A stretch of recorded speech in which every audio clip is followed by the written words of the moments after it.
अस्सलाम वालेकुम dear students of class 6।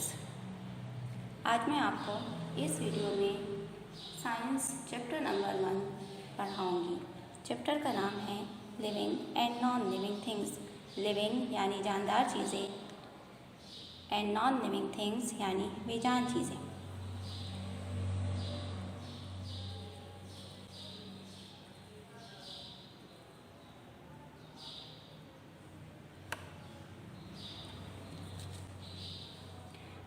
Allah has created this universe with various types of things. अल्लाह ने इस कायनात में मुख्तलिफ़ किस्म की चीज़ें बनाई हैं। We see many different things around us every day. हम अपने इर्द गिर्द मुख्तलिफ़ किस्म की चीज़ों को देखते हैं। Have a look at the things around you while going to school. जब आप स्कूल जाते हो तो रास्ते में क्या आपने मुख्तलिफ़ चीज़ों को देखा है या देखते हो। You will see children going to school, men and women walking, animals like dogs, horses, cows, cats, etc. moving here and there. रास्ते में आप क्या देखते हो? एनिमल्स को देखते हो, आदमियों को देखते हो, डॉग्स को देखते हो। ये तमाम लिविंग चीज़ें जो हैं वो क्या कर रही हैं? मूव कर रही होती हैं कहीं इधर और उधर। You will also come across things like cars, buses, houses, poles of electricity, etc. इसी तरह आप रास्ते में बेजान चीज़ों को भी देखते हो, जैसे क्या है?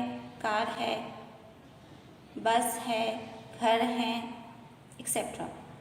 All the above mentioned things can be divided into two types. ये तमाम चीज़ें जो हम रास्ते में देखते हैं, इन तमाम चीज़ों को हम क्या करते हैं? दो ग्रुप्स में डिवाइड करते हैं, और वो क्या है? लिविंग थिंग्स और non living things. Why the things around us have been divided into two types? क्यों ये चीज़ें हमारे इर्द गिर्द दो हिस्सों में डिवाइड हुई हैं? अब सबसे पहले हम पढ़ेंगे लिविंग थिंग्स के बारे में, यानी जानदार चीज़ों के बारे में।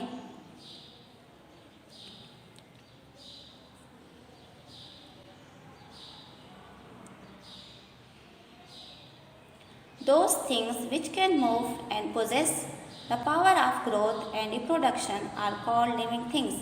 वो चीज़ें जो मूव करती हैं, हरकत करती हैं, एक जगह से दूसरी जगह जाती हैं और उनमें ये पावर पाई जाती है कि उनकी ग्रोथ हो सके, वो बढ़ सके और उनकी रिप्रोडक्शन हो सके, उनकी नस्ल आगे बढ़ सके, उनको हम कहते हैं लिविंग थिंग्स यानी जानदार चीज़ें।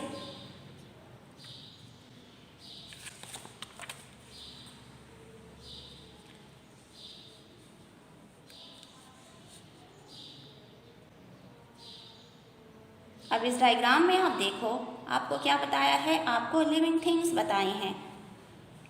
लिविंग थिंग्स यानी ये एनिमल्स जो है मूव करते हैं, इनकी ग्रोथ होती है, इनकी रिप्रोडक्शन होती है। Some examples are cow, horse, dog, lion, cat, man, women, plants and birds. ये हमारे पास लिविंग थिंग्स की एग्जाम्पल्स हैं, यानी डॉग्स हैं, एनिमल्स हैं, प्लांट्स हैं। ये तमाम चीज़ें क्या हैं? एनिमल्स और प्लांट्स, ये लिविंग थिंग्स हैं। अब हम आते हैं सेकंड ग्रुप की तरफ, जो हमारे पास है नॉन लिविंग थिंग्स यानी बेजान चीज़ें। Non living things are those which can not move, grow और रिप्रोड्यूस।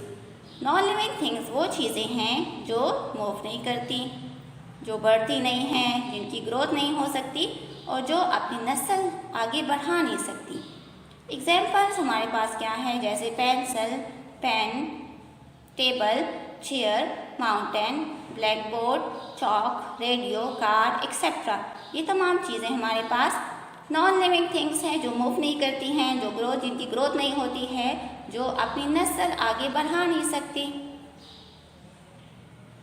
अब इस डायग्राम में आप लोग देख सकते हो, ये हमारे पास नॉन लिविंग थिंग्स हैं, जैसे टेबल है, सोफा है, बेड है, एरोप्लेन है। ये क्या है? ये नॉन लिविंग थिंग्स हैं। सांस नहीं लेते हैं, मूव नहीं करते हैं एक जगह से दूसरी जगह खुद मूव नहीं कर सकते हैं, इनकी रिप्रोडक्शन नहीं होती है। अब हम नेक्स्ट टॉपिक में क्या पढ़ेंगे, characteristics of living things. Living things की क्या खुसूसियात होती हैं। The living things have the following main characteristics. Number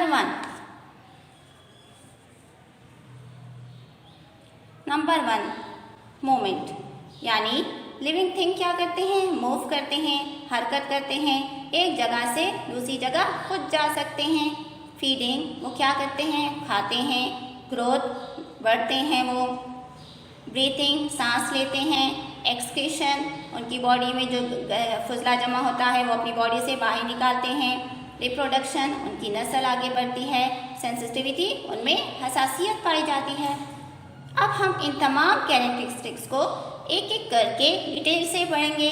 सबसे पहले जो फर्स्ट कैरेक्टर है वो हमारे पास है मूवमेंट, यानी लिविंग थिंग जो है वो एक जगह से दूसरी जगह मूव करते हैं।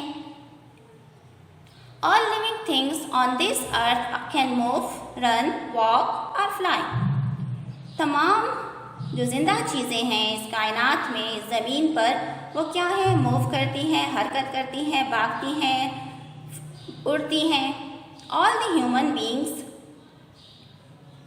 As well as animals can run and make various types of movement. अब एनिमल्स जो हैं, बर्ड्स जो हैं, हर एक की मूवमेंट जो है वो क्या होती है, मुख्तलिफ होती है। जैसे बर्ड्स हैं, उनकी मूवमेंट क्या है, वो हवा में उड़ते हैं। एनिमल्स हैं, ज़मीन पर चढ़ते हैं।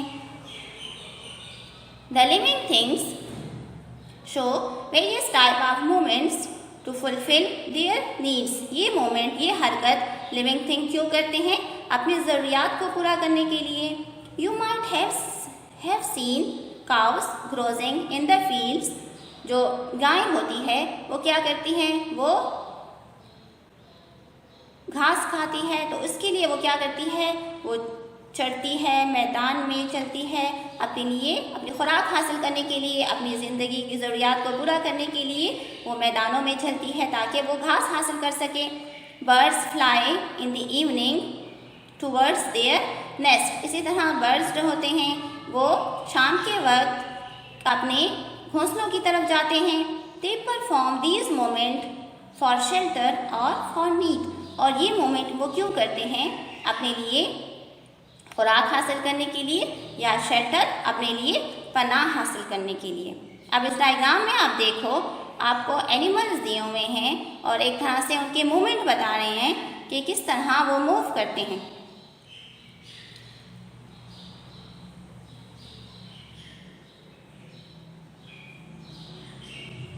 You will be surprised to know that plants can move. इसी तरह आप क्या होंगे, हैरान होंगे, जो प्लांट है, लिविंग थिंग है, वो भी मूव करते हैं। Have you ever seen a plant moving? क्या आपने प्लांट को मूव करते हुए देखा है? Spend a few hours on a holiday near the sunflower. छुट्टी के दिन या जिस वक्त आपके पास कुछ टाइम हो तो आप सनफ्लावर जो होता है उसके साथ बैठ जाओ कुछ टाइम के लिए, उसको ऑब्जर्व करो। You will see that sunflower goes on changing its direction with respect to the sun. आप क्या करोगे, आप ऑब्जर्व करोगे कि सनफ्लावर जो है वो सूरज की डायरेक्शन के साथ अपने फ्लावर की डायरेक्शन जो है उसको भी चेंज करता है। It is the flower which is changing its position with respect to the movement of the sun and the main body of the plant remain fixed in the soil. Sunflower जो है उसका सिर्फ flower जो है वो सन की direction के साथ अपनी फ्लावर की डायरेक्शन को चेंज करता है और इसका जो निचला हिस्सा होता है, जो उसका स्टेम है, लीव्स है, ब्रांचेज है, रूट्स हैं, वो अपनी जगह पर फिक्स होती हैं। इसीलिए सनफ्लावर का जो नाम है वो भी इस बेसिस पर रखा है कि ये सन की डायरेक्शन के साथ अपने फ्लावर की डायरेक्शन को चेंज करता है।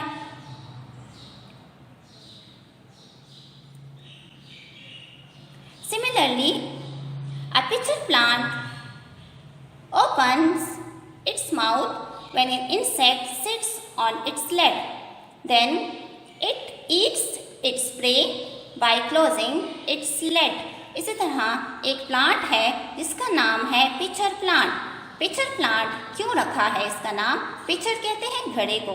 इस प्लांट की जो लीव्स होती हैं वो घड़े की तरह होती हैं, इसीलिए इसका नाम रखा है pitcher plant.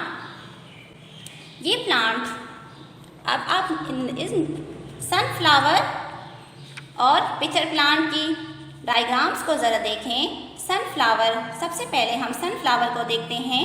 Sunflower, first diagram में आप देखो सनफ्लावर को जिस डायरेक्शन में सन है, फ्लावर ने इसी तरह अपनी डायरेक्शन को चेंज की है। जब सूरज दरमियान में आता है तो सनफ्लावर की डायरेक्शन भी इस तरह हो जाती है, सन की तरफ हो जाती है। फिर थर्ड डायग्राम में देखो तो सन की डायरेक्शन के चेंज होने के साथ साथ फ्लावर की डायरेक्शन भी चेंज हो रही है। अब हम नीचे आते हैं पिचर प्लांट की तरफ। पिचर प्लांट को आप लोग ज़रा देखो, इसकी जो लीव्स हैं, इसकी जो शेप होती है पिचर की तरह होती है।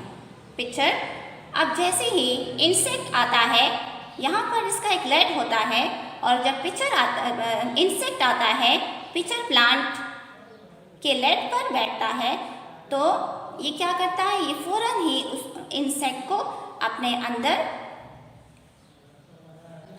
एब्जॉर्ब कर लेता है। तो ये इंसेक्ट को एज अ खुराक यूज़ करता है। अब इस डायग्राम में आप देखो, यहाँ पर है इंसेक्ट, और यहाँ पर सेकंड डायग्राम में आप देखो इंसेक्ट को इसने क्या कर लिया है, पकड़ लिया है, अपने अंदर ले गया है, और इस इंसेक्ट को वो एज अ फूड इस्तेमाल करेगा, एज अ खुराक।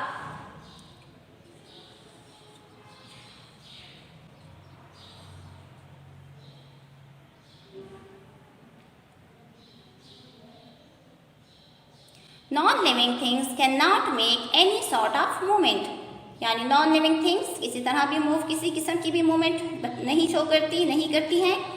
Stone, table, chair, glass, in a tray, buildings etcetera can not move.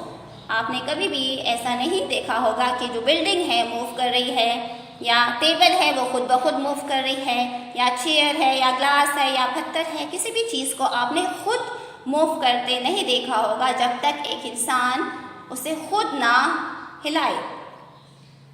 अब जो हमारे पास सेकंड हेडिंग आती है वो क्या है, वो feeding.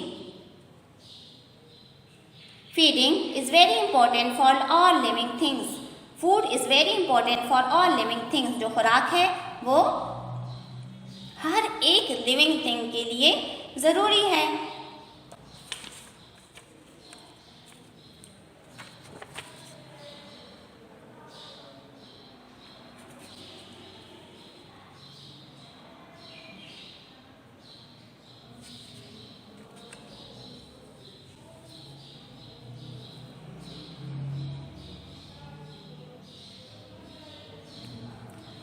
And for their survival, plants and animals cannot live without food. Plants और animals खुराक के बगैर नहीं रह सकते। They will die after a few days or months if food is not supplied to them. Animals और plants को अगर हम खुराक ना दें तो एक दिन 2 दिन तो वो जिंदा रह लेंगे, लेकिन 1-2 दिन से ज़्यादा वो जिंदा नहीं रह सकते। वो क्या हो जाएंगे, प्लांट्स भी मर जाएंगे, मुरझा जाएंगे, ख़त्म हो जाएंगे, और एनिमल्स जो हैं वो भी ख़त्म हो जाएंगे। Food is digested and absorb by there bodies. खुराक जो वो खाते हैं वो उनकी बॉडी उनको हजम कर लेती है और उसको एब्सॉर्ब कर लेती है, जज़ब कर लेती है।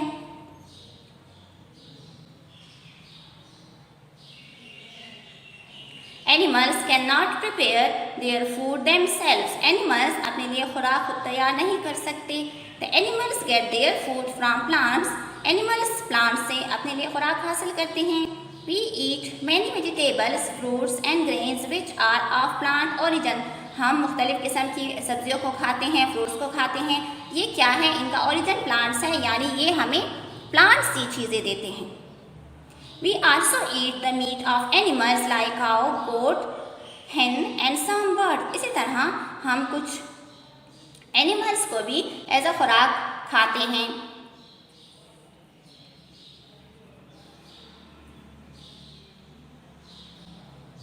Plants prepare their food themselves, plants अपने लिए खुराक खुद तैयार करते हैं। The plants get their food from the soil by the help of roots, plants का एक हिस्सा होता है जिसे हम कहते हैं रूट्स, वो हिस्सा ज़मीन के अंदर होता है और वो हिस्सा क्या करता है, ज़मीन से पानी लेता है, न्यूट्रिएंट्स लेता है। The roots absorb water and salts from the soil and transport them to the leaves. जैसा ही मैंने आपको बताया है कि प्लांट्स रूट्स के ज़रिए ज़मीन से पानी को एब्जॉर्ब करते हैं और वो पानी वो लीव्स तक लेकर जाते हैं।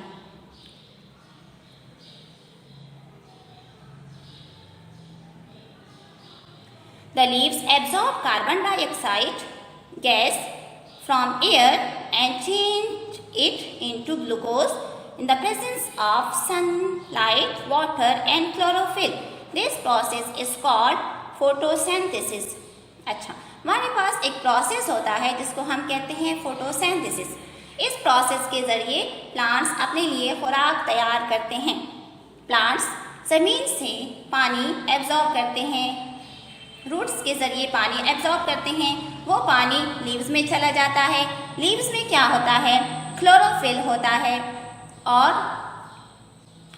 सनलाइट उसे एनर्जी देता है और कार्बन डाइऑक्साइड वो अपने एटमॉस्फेयर से लेता है।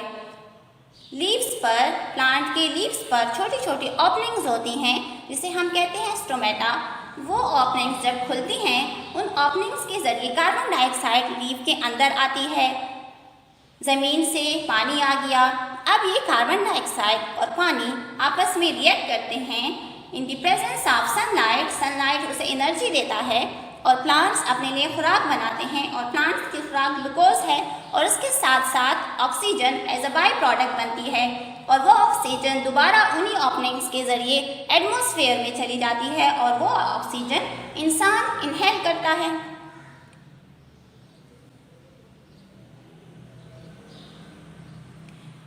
The process of photosynthesis takes place in daytime only. Can you think of the reason for it? A very important gas given out by the plants during photosynthesis is oxygen.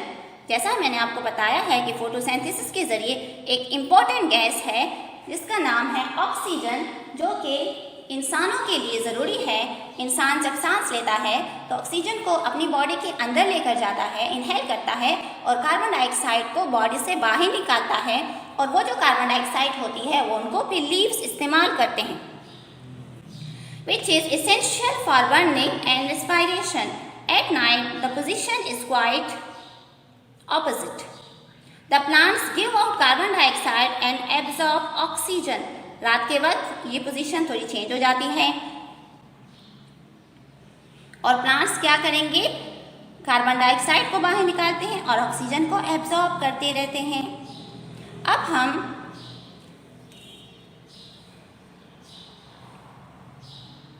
Third character पढ़ेंगे living thing का और वो हमारे पास क्या है, वो है growth.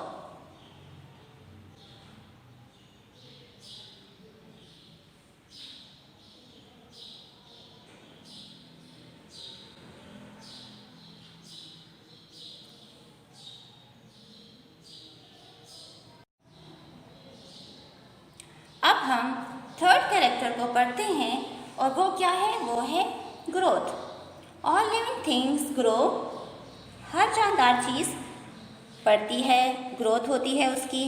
The growth in living thing is gradual. अब ये जो ग्रोथ है ये आहिस्ता आहिस्ता होती है, वक्फे वक्फे से आहिस्ता आहिस्ता करके होती है। Food is essential for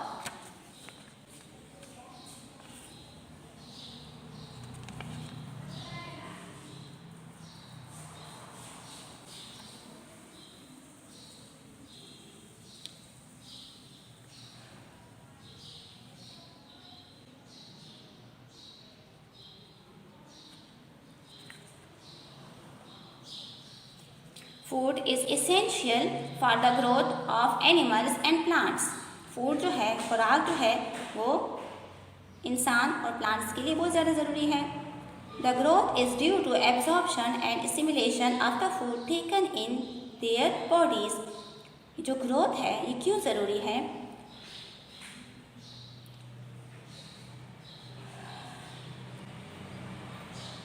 growth कैसे होती है? ग्रोथ क्यों ज़रूरी है? ग्रोथ जब हम खुराक खाते हैं तो वो खुराक जब डाइजेस्ट हो जाती है, एब्जॉर्ब हो जाती है, हजम हो जाती है, तो उससे हमें क्या मिलती है? उससे हमें एनर्जी मिलती है और उस एनर्जी से हम मुख्तलिफ काम करते हैं. You know it very well that when an animal gives birth to a baby, it is very small in the beginning, but it increases in size slowly and gradually at the expense of food. आपने देखा होगा जब एक animal एक बच्चे को पैदा करता है तो स्टार्ट में वो क्या होता है? बहुत ज़्यादा छोटा होता है. वक्त गुजरने के साथ साथ जब वो खाता है तो वो साइज़ में, बॉडी में आहिस्ता आहिस्ता बढ़ता जाता है. अब नीचे डायग्राम्स में आप लोग देख सकते हो. ये डायग्राम्स आपको क्या बताती है? ग्रोथ बताती है कि पहले बच्चा इतना छोटा होता है और जैसे जैसे वो खुराक खाता है आहिस्ता आहिस्ता उसकी ग्रोथ होती जाती है और वो साइज़ में बढ़ता जाता है.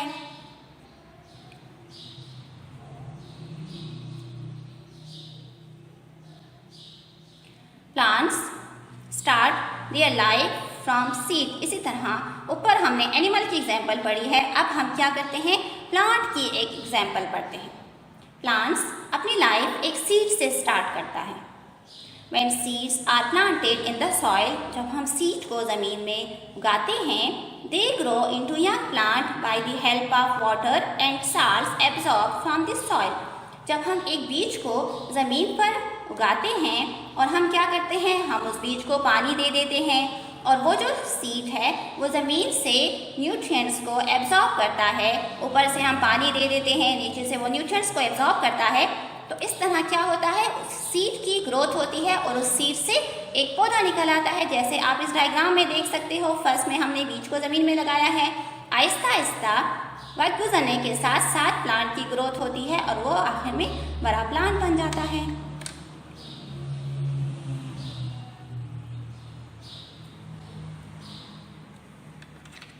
Non-living things cannot grow in size because they cannot take in the food and this food does not become the part of their body.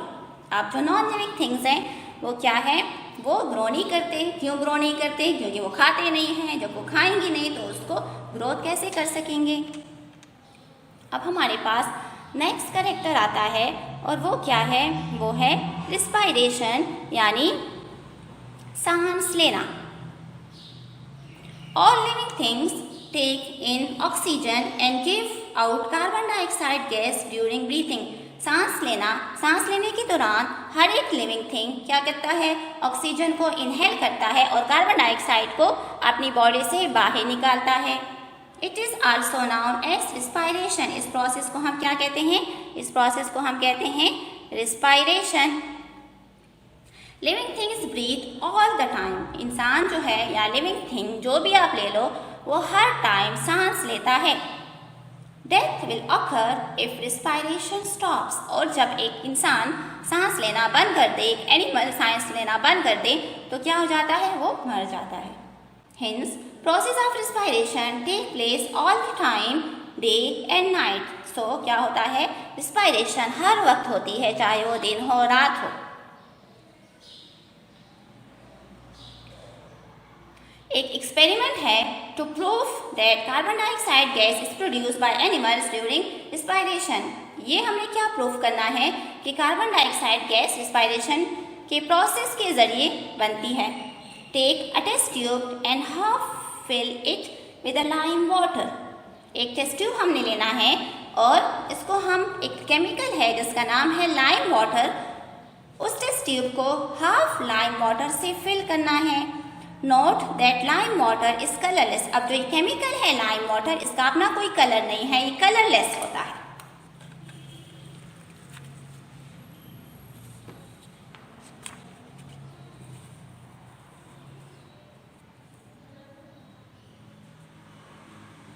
Now take a glass tube. आप एक ग्लास ट्यूब लेते हैं, dip one end of the tube in lime water and blow through the other and.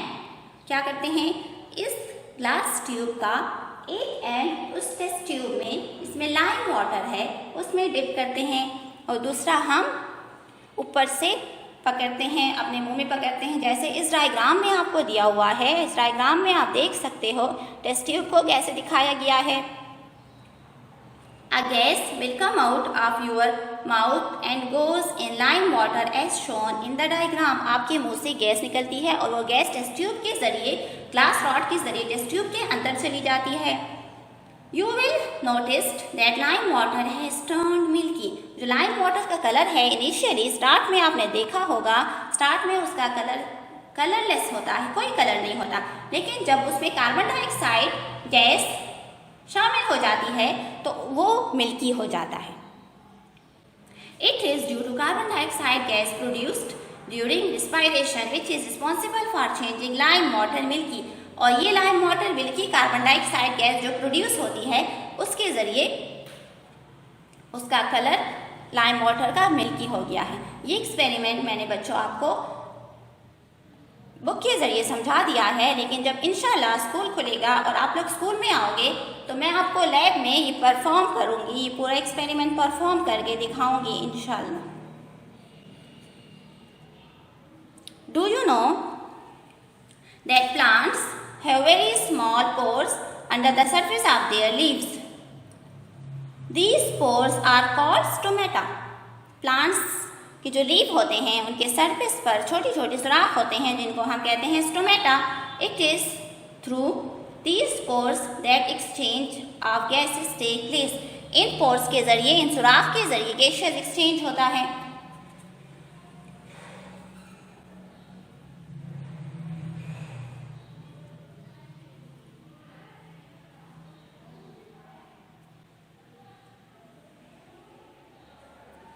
अच्छा, इन diagrams में आपको बताया हुआ है एक सी क्लाइंबर है, एक सी डाइवर है और एक माउंटेन क्लाइंबर है। ये जब समंदर में जाते हैं या माउंटेन पे जाते हैं तो ये क्या करते हैं, अपने साथ ऑक्सीजन लेकर जाते हैं क्योंकि ऑक्सीजन की कमी होती है। All living things respire to live but non-living things do not respire। Living things सांस लेते हैं और नॉन लिविंग थिंग्स सांस नहीं लेते। अब हमारे पास नेक्स्ट कैरेक्टर आता है जो है excretion. All living things produce waste products such as urea, urine, carbon dioxide gas and faeces. हर एक जानदार चीज़ के जिस्म के अंदर वेस्ट प्रोड्यूस होता है और वो क्या होता है, यूरिन होती है, यूरिया होती है, कार्बन डाइऑक्साइड गैस होती है और फीसिस होती हैं। These waste products are produced as a result of digestion and assimilation of food। ये वेस्ट प्रोडक्ट डाइजेशन और फूड के एब्जॉर्प्शन के प्रोसेस के दौरान बनते रहते हैं। जो यूज़फुल चीज़ें होती हैं वो एब्जॉर्ब हो जाती हैं और जो चीज़ें इंसान को जिन चीज़ों की ज़रूरत नहीं होती वो एज अ वेस्ट हमारी बॉडी से बाहर निकलती हैं।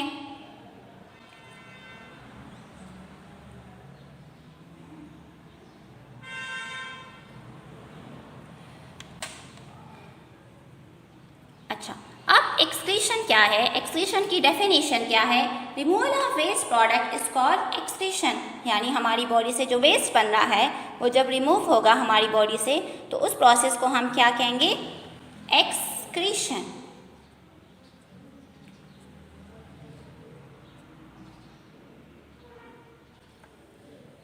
Carbon dioxide gas produce in our body is exhaled through the nose. इसी तरह कार्बन डाइऑक्साइड गैस जो है हमारी बॉडी में प्रोड्यूस होती है एज अ वेस्ट प्रोडक्ट और ये हमारी बॉडी से बाहर निकलती है। और कैसे बाहर निकलती है, नोज के जरिए बाहर निकलती है। Kidneys, nose and skins are the important organs of our body which are concern with excretion. जो इम्पॉर्टेंट ऑर्गन्स हैं जिनके जरिए एक्सक्रीशन होती है वो क्या है, किडनीज हैं, नोज है और स्किन है।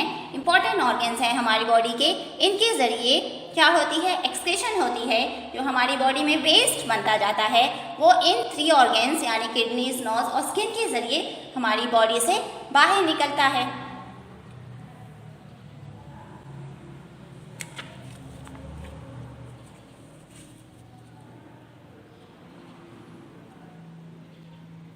Non living things can not excrete. Non living things excretion नहीं करते।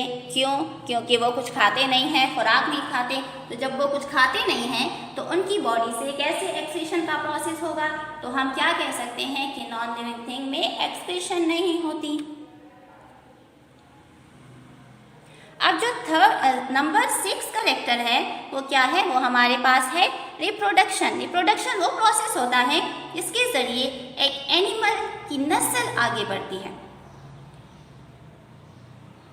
All living things, when the living things attain a certain age and becomes adult, then they get the ability to reproduce their own kind. यानी जब एक living thing खुराक खाता है, as में बढ़ता है, उसकी एज ज़्यादा हो जाती है, तो वो क्या करता है? वो अपने ही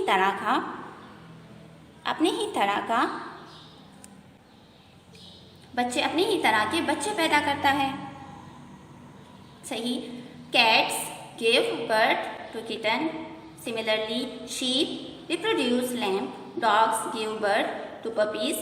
इन the following figure a cat is seen along with its kitten, they resemble their parents. Diagram में आपको क्या दिया हुआ है? कैट दी हुई है, किटन दी हुई है, और वो क्या है? वो अपने पेरेंट की तरह ही है, उससे मिलते जुलते हैं शक्ल में।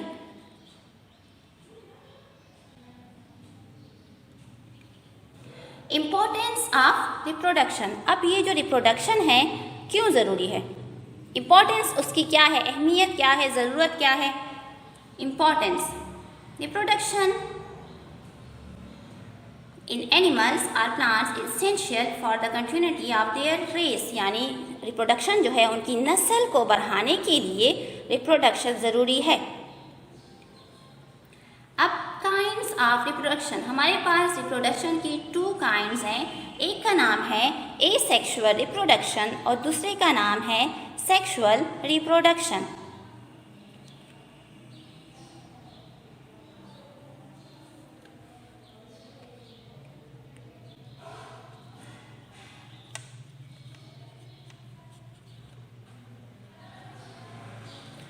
अच्छा, अब हम पढ़ते हैं asexual reproduction.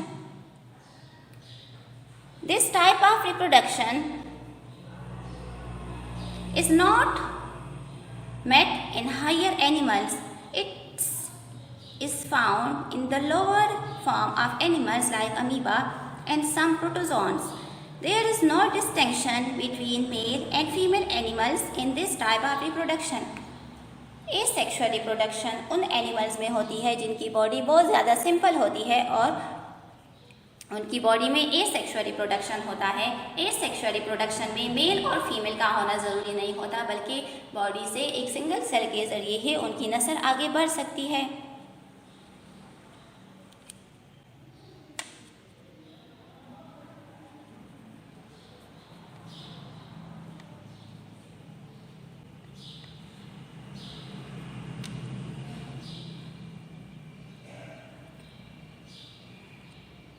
एग्जाम्पल हम पढ़ते हैं। एग्जाम्पल किस चीज़ की है? Asexual reproduction in yeast. ये डायग्राम में आप लोग भी देख सकते हो, ये हमें यीस्ट सेल दिए हुए हैं और किस तरह इनकी एसेक्सुअल रिप्रोडक्शन हो रही है। Asexual reproduction, yeast cells reproduce asexual reproduction by a process known as budding. Yeast cell में एसेक्सुअल रिप्रोडक्शन एक प्रोसेस के जरिए होती है और उस प्रोसेस का नाम है budding. In this process a bud appears as an outgrowth. अब नीचे डायग्राम में आपको देखो, आपको यीस्ट सेल दिखाया हुआ है और यीस्ट सेल की बॉडी के एक हिस्से से एक आउटग्रोथ निकलती है और उस आउटग्रोथ को हम कहते हैं बड।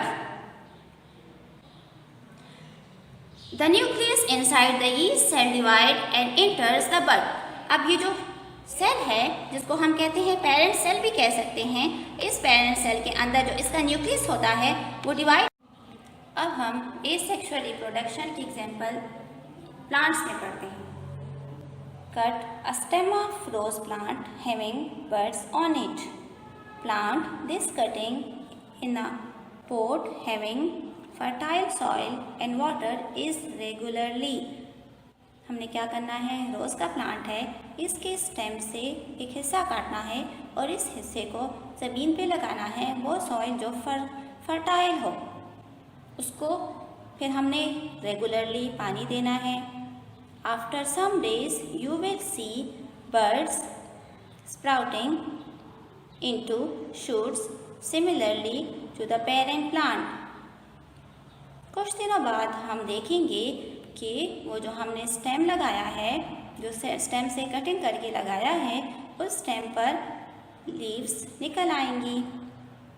The flowers on these shoots are similar in color, smell and other characteristics to one another as well as to the plant from which the cutting was taken। In shoots पर, इन leaves पर जब flower आएंगे, वो flower अपने parent flower की तरह colour में भी होंगे और स्मेल में भी होंगे।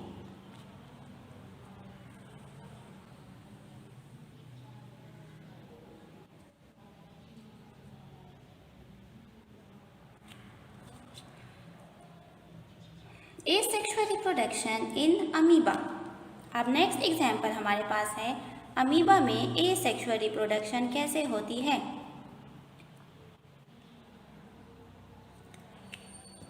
फर्स्ट डायग्राम में हमारे पास अमीबा का पेरेंट सेल है। वो जब फुली मैच्योर हो जाता है तो वो दो हिस्सों में डिवाइड हो जाता है और वो दो हिस्से आपस में अलग हो जाते हैं और उससे नए अमीबा बन जाते हैं।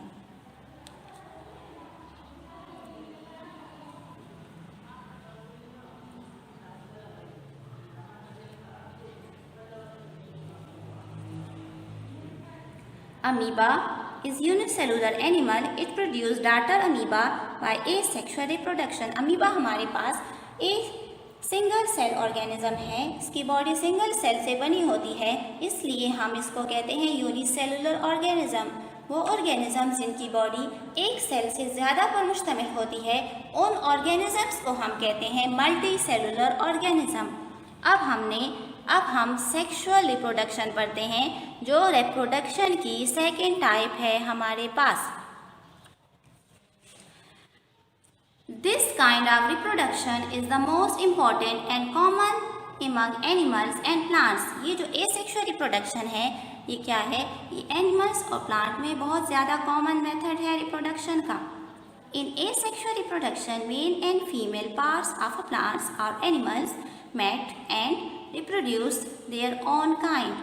एसेक्सुअल रिप्रोडक्शन में मेल और फीमेल मिलते हैं और अपनी ही तरह का नया ऑर्गेनिज्म बनाते हैं।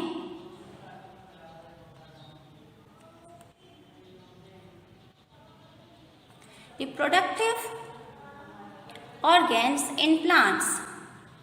Flowers are the reproductive organs which are concerned with the reproduction of seeds and fruits.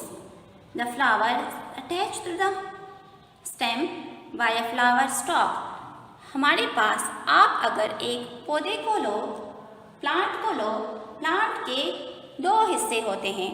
एक होता है रिप्रोडक्टिव पार्ट और एक होता है वेजिटेटिव पार्ट। जो फ्लावर होता है उसको हम कहते हैं ये इसका रिप्रोडक्टिव ऑर्गन है, रिप्रोडक्टिव पार्ट है। और जो स्टेम, लीव्स और ब्रांचेस होती हैं उसको हम कहते हैं ये इसका वेजिटेटिव हिस्सा है। अब हम फ्लावर के बारे में पढ़ेंगे कि एक फ्लावर में क्या क्या होता है, कितने पार्ट्स होते हैं। सबसे पहले हम पढ़ेंगे स्टेमन के बारे में।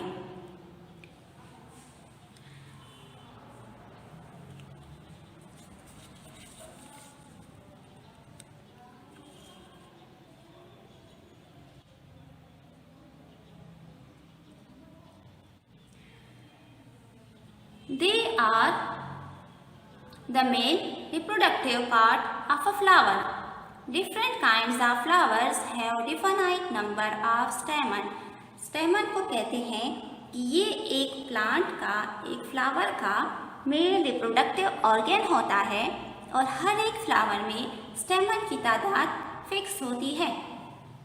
अब इस डायग्राम में आप लोग ज़रा देख सकते हो, ये इस जो डायग्राम है ये हमारे पास किस चीज़ का फ्लावर है? ब्रासिका का फ्लावर है। इस फ्लावर में स्टेमन 4 हैं। आप लोग देखो, ये ऊपर वाले 2 और एक इस साइड पर और एक इस साइड पर, इनको हम कहते हैं स्टेमन। फॉर एग्जाम्पल ब्रासिका,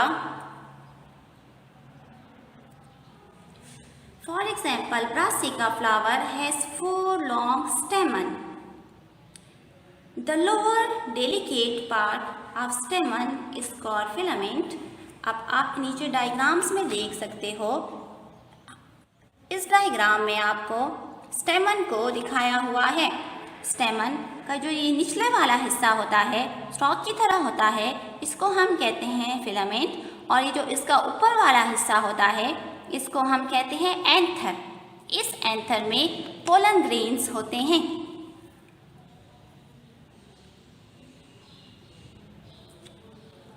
अब हम फ्लावर के फीमेल रिप्रोडक्टिव पार्ट की तरफ आते हैं, जिसको कहते हैं carpel.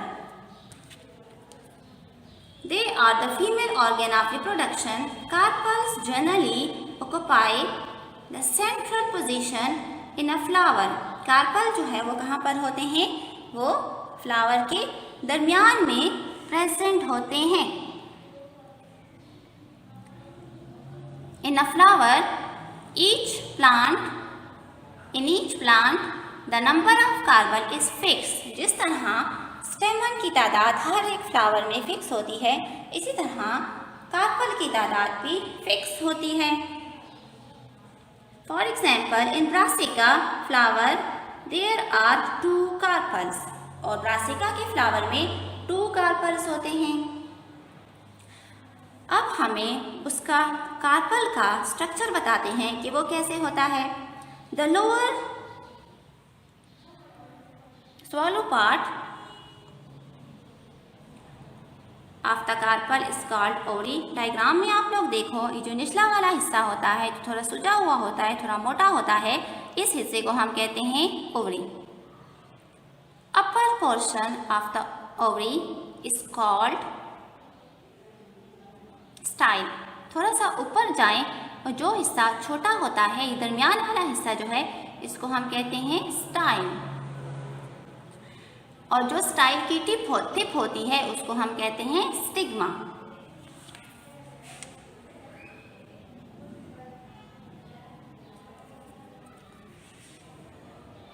When pollen grains fall on the stigma of the same or other flower, fertilization take place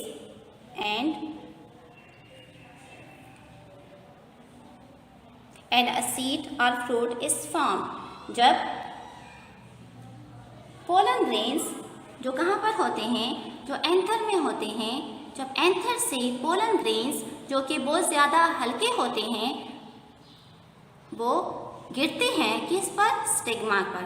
उसी फ्लावर के स्टिग्मा पर या दूसरे फ्लावर के स्टिग्मा पर तो क्या होती है? फर्टिलाइजेशन होती है और उसके ज़रिए फ्रूट्स बनते हैं और फिर इस तरह से नया सीड्स बनते हैं और सीड्स से नया पौधा निकलता है।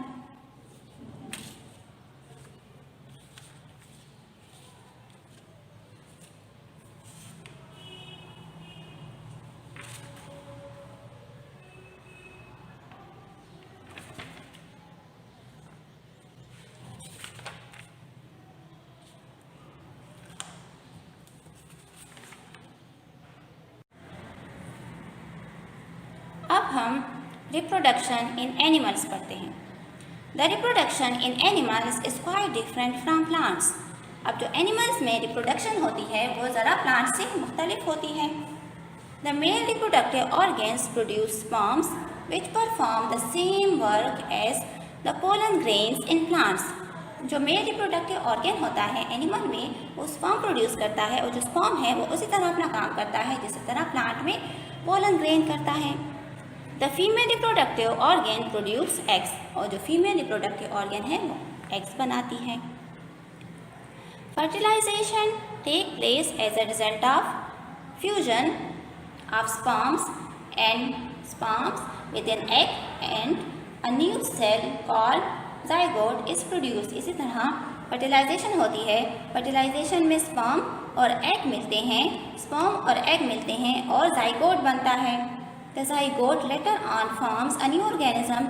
इस तरह डायग्राम में आपको बताया हुआ है, फीमेल से एग आता है, मेल से स्पर्म आता है, स्पर्म एग आपस में मिलते हैं, जाइगोट बनता है, जाइगोट की फर्दर डेवलपमेंट होती है और उससे एक नया ऑर्गेनिज्म बन जाता है।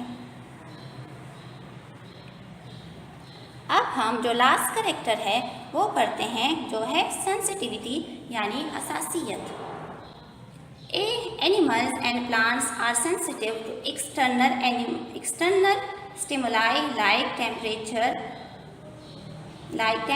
light, water and humidity. Animals और प्लांट्स क्या होते हैं?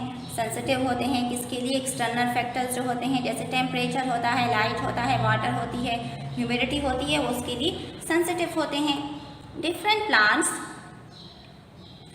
और animals show different respond to these factors. ये जो फैक्टर्स हैं, जो एक्सटर्नल स्टिमुलाई है, हर एक एनिमल डिफरेंट रिस्पॉन्ड शो करता है उनके सामने। For example Euglena moves away from dark. Euglena जो है वो डार्क से, अंधेरे से दूर जाती है। एंड और स्ट्रॉन्गली लाइटेड एरियाज, या फिर उस एरिया से जहाँ पर लाइट ज़्यादा होती है, उस लाइटेड एरिया से यूग्लिना मूव करती है, क्योंकि उसके लिए सेंसिटिव होती है, लाइट के लिए वो सेंसिटिव है। डायग्राम्स में आप देखिए, डायग्राम्स में आपको यूग्लिना बताया हुआ है और एक तरह से सन आपको बता रहे हैं। तो ये यूग्लिना क्या कर रही है? सन से दूर जा रही है, लाइट से दूर जा रही है।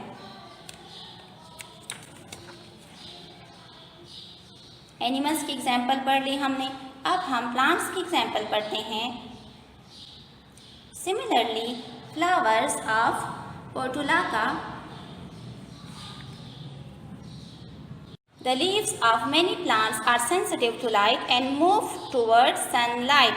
Similarly, sunflower is sensitive to sunlight. हमने पहले एग्जाम्पल्स में भी हम पढ़ चुके हैं कि सनफ्लावर जो है वो सन की तरफ मूव करता है। जैसे जैसे सन अपना डायरेक्शन चेंज करता है तो सनफ्लावर यानी सन की वजह से उस फ्लावर की डायरेक्शन चेंज होती है, जबकि उसका निचला हिस्सा जो होता है फिक्स रहता है। This flower changes its position with response to sunlight.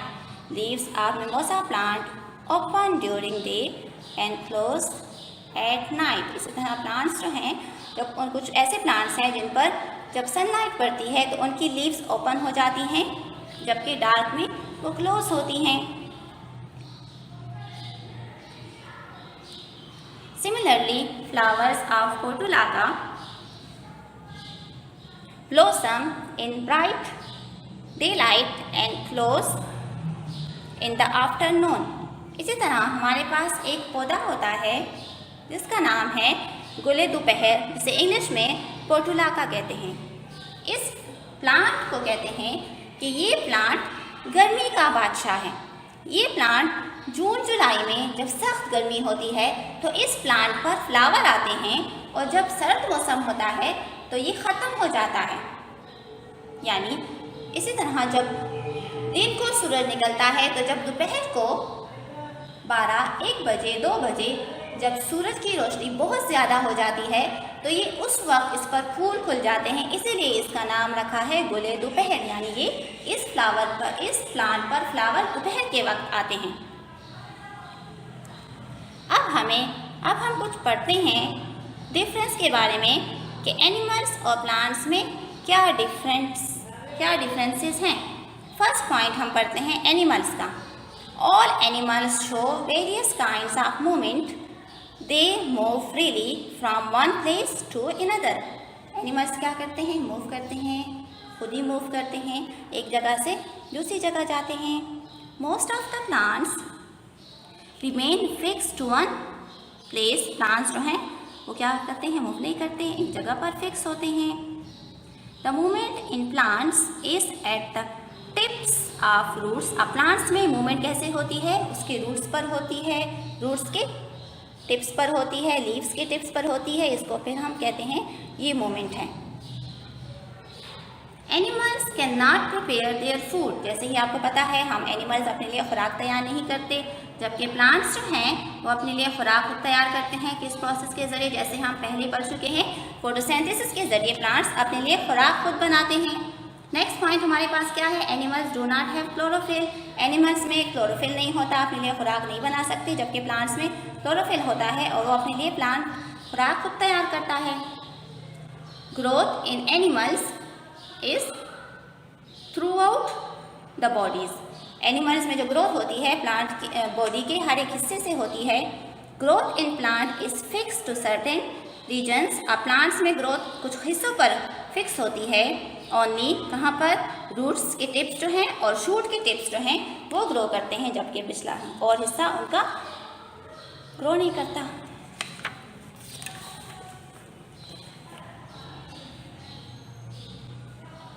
Animals have sense organs, for example ear, nose, eyes etcetera. इसी तरह एनिमल्स में सेंस ऑर्गन्स होते हैं जिसके ज़रिए वो किस चीज़ का एहसास होता है उनमें, किसी चीज़ को, जैसे एयर्स है, आइज़ हैं, हमारे पास नोज़ है, ये हमारे पास सेंस ऑर्गन्स हैं, जबकि प्लांट्स में हमारे पास सेंस ऑर्गन नहीं होता। Animals have well developed nervous system, animals में क्या है, उनका नर्वस सिस्टम, उनका जो ब्रेन होता है फुली डेवलप होता है, इसीलिए वो हर एक काम कर सकते हैं, जबकि प्लांट्स में कुछ भी नर्वस सिस्टम का कॉन्सेप्ट नहीं है। Respiration take place all the time, जैसे हम पढ़ चुके हैं कि प्लांट्स में हर टाइम रिस्पायरेशन होती है, दिन हो रात हो हर वक्त प्लांट्स जो हैं सांस लेते हैं। Process of respiration take place mostly at night, जबकि रिस्पायरेशन का प्रोसेस प्लांट्स में रात के वक्त होता है। Animals produce sperms as the male reproductive organs,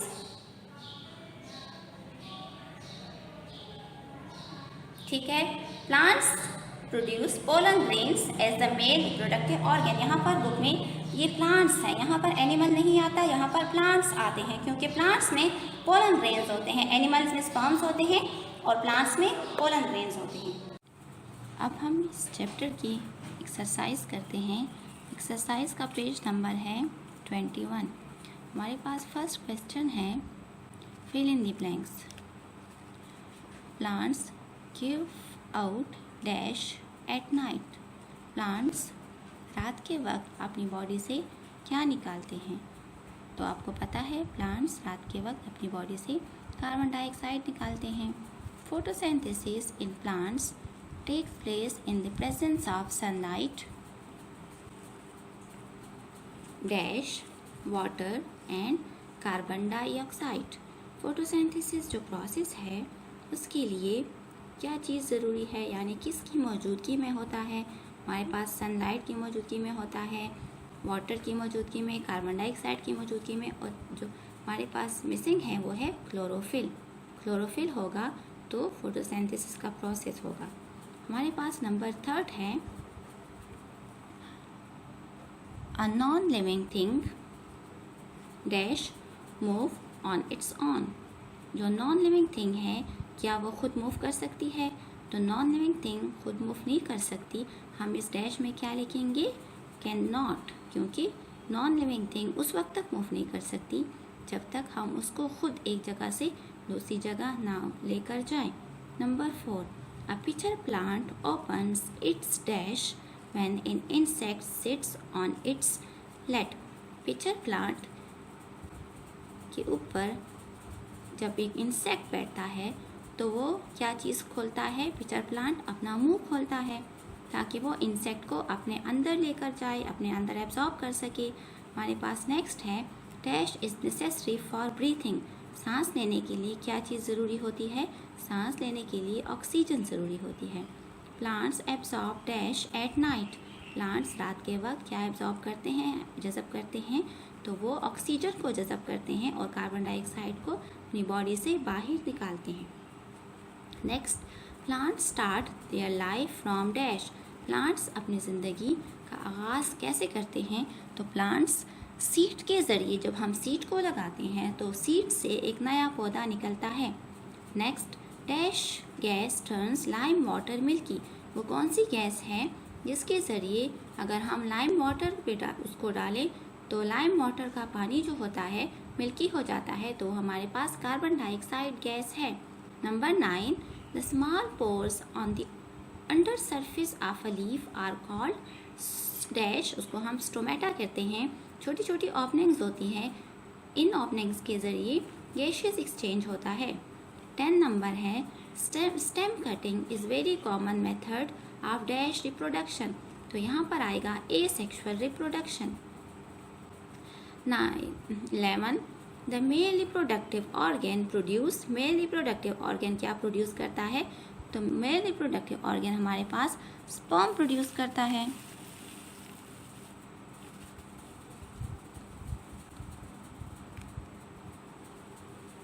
animals can dash their own food, animals क्या एनिमल्स अपने लिए खुराक खुद तैयार करते हैं, तो एनिमल्स अपने लिए खुराक कैन नॉट प्रिपेयर, यहाँ पर आएगा कैन नॉट प्रिपेयर, एनिमल्स अपने लिए खुराक खुद तैयार नहीं कर सकते, वो तो रेडीमेड खुराक लेते हैं, जबकि प्लांट्स जो हैं वो अपने लिए खुराक खुद तैयार करते हैं। The flower is attached to stem by a dash, यहाँ पे फ्लावर दोबारा नहीं आएगा, यहाँ पर इसको लफ्ज़ को काट दें बाय अ डैश, तो फ्लावर यहाँ पर आएगा स्टॉक, यानी फ्लावर स्टॉक के ज़रिए अटैच होता है। अच्छा, हमारे पास नेक्स्ट क्वेश्चन है, क्वेश्चन नंबर 2। क्वेश्चन क्या है, सर्कल टी, यानी टी को आपने सर्कल करना है। कब सर्कल करना है, जब वो स्टेटमेंट ठीक हो तो आपने टी को सर्कल करना है, और अगर वो स्टेटमेंट गलत है तो आपने एफ को सर्कल करना है, यानी F for false and T for true.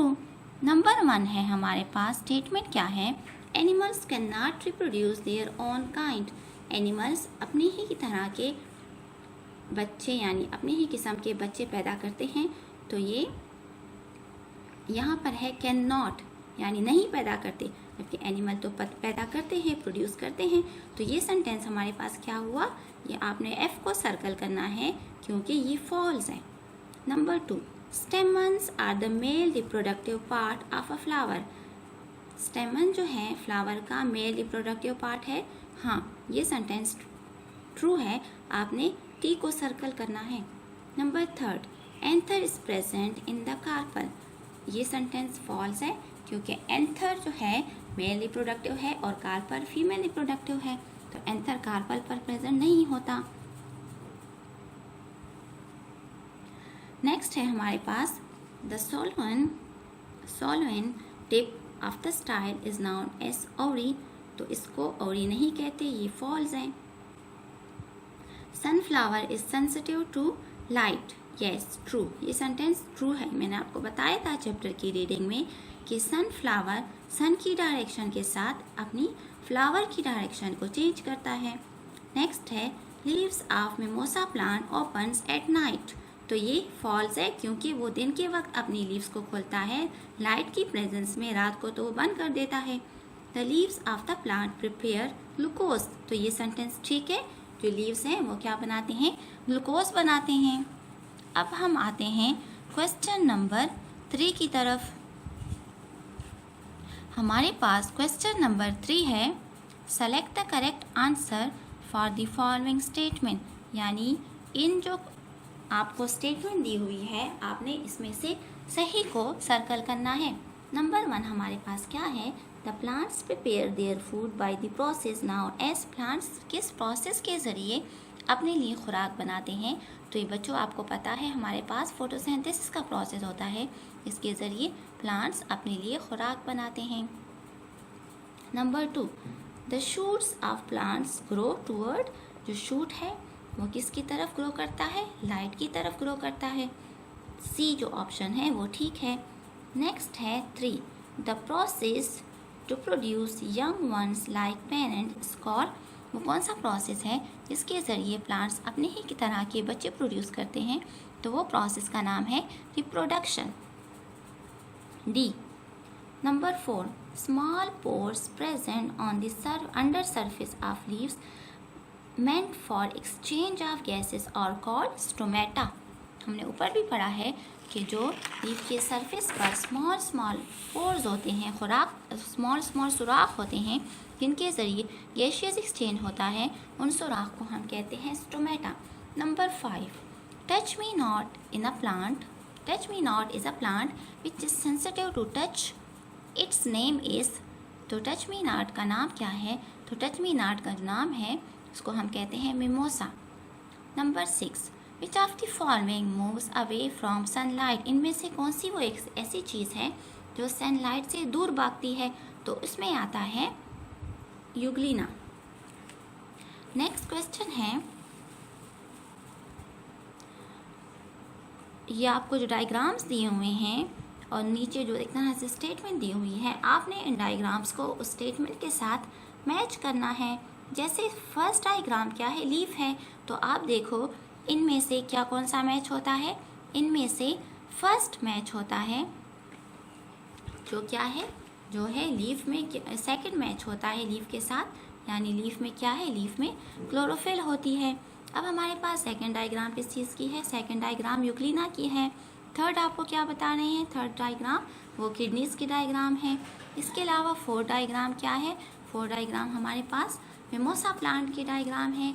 और जो लास्ट डायग्राम है वो हमारे पास किस चीज़ की है? स्टेमन की है। अच्छा, अब हम आते हैं क्वेश्चन आंसर की तरफ। हमारे पास question number 5, write short answers to the following questions. Number 1, into how many groups the living things are divided। Living things को कितने ग्रुप में डिवाइड किया गया है? ये तो आपको पता है कि लिविंग थिंग्स को 2 ग्रुप्स में डिवाइड किया गया है। कौन कौन से हैं? Living and non living things.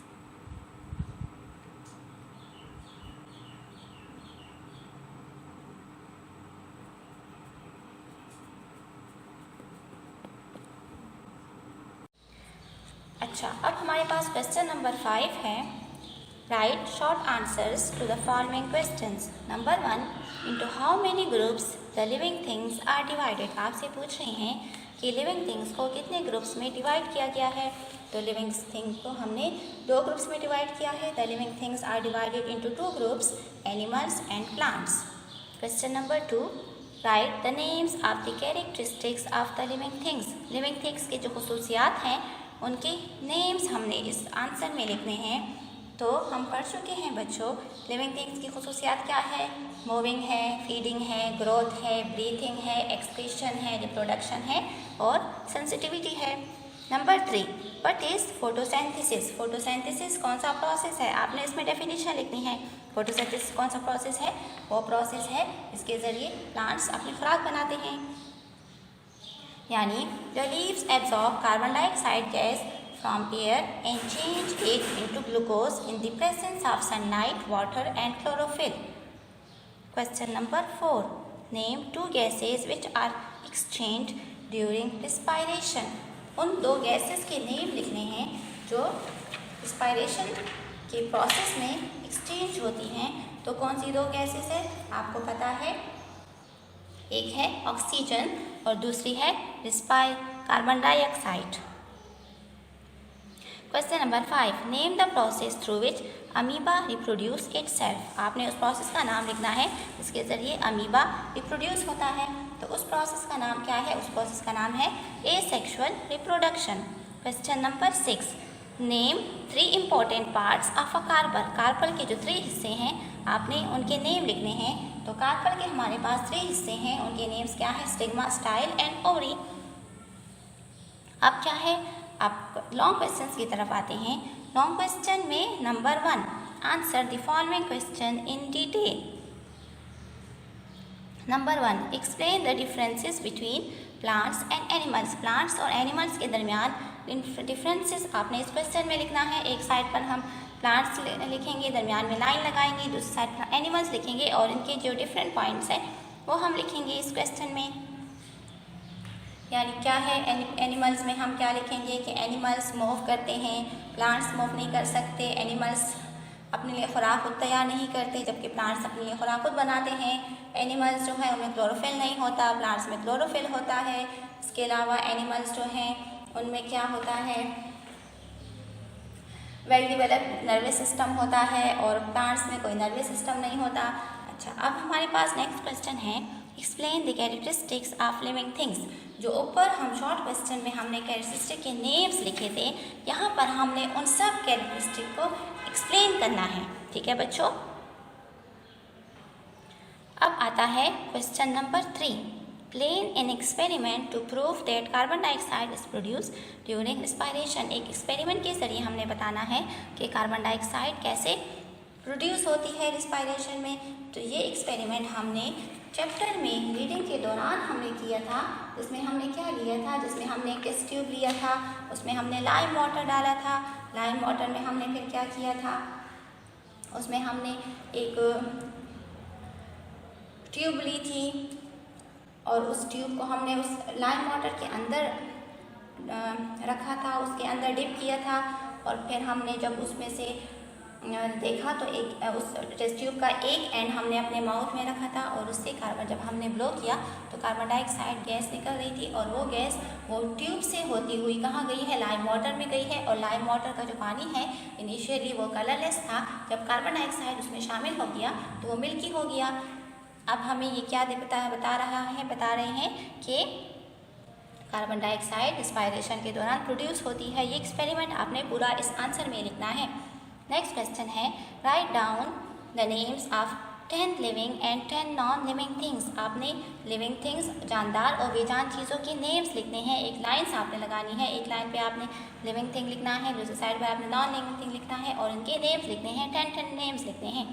अच्छा, नेक्स्ट क्वेश्चन क्या है, describe the reproductive organs of plant. Plant का जो रिप्रोडक्टिव ऑर्गन है उसके आपने नाम लिखना है। तो प्लांट का रिप्रोडक्टिव ऑर्गन क्या है, फ्लावर है।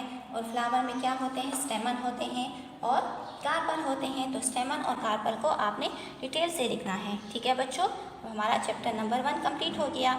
शुक्रिया।